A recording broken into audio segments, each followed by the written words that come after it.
জম্মু কাশ্মীরে পর্যটকদের ওপর ভয়াবহ হামলা, 27 জন নিহত। নমস্কার দর্শক, আপনারা দেখছেন দ্য লোকাল জার্নালিস্ট। এই মুহূর্তের বড় খবর আপনাদের সামনে। জম্মু ও কাশ্মীরের পেহেলগামের কাছে বাইসারেন মেডোতে মঙ্গলবার একদল পর্যটকের ওপর সন্ত্রাসী হামলার ঘটনা ঘটেছে। পুলিশ জানিয়েছে এই সন্ত্রাসী হামলায় বেশ কয়েকজন পর্যটক গুলিবিদ্ধ হয়েছেন।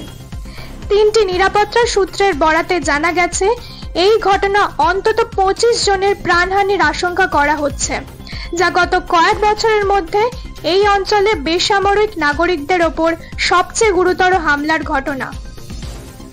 পেহেলগাম, যা মনোরম পাহাড়ি সৌন্দর্যের জন্য পরিচিত, গ্রীষ্মকালে বিপুল সংখ্যক পর্যটকের গন্তব্য।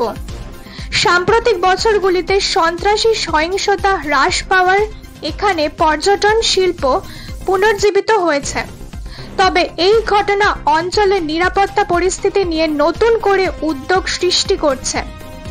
পুলিশ ও নিরাপত্তা বাহিনী ঘটনাস্থলে পৌঁছে তদন্ত শুরু করেছে। হামলাকারীদের এখনো বিস্তারিত তথ্য প্রকাশ করা হয়নি। এই সংবাদ প্রতিবেদন এখানেই শেষ। আরও আপডেটের জন্য নজর রাখুন দ্য লোকাল জার্নালিস্টের পর্দায়।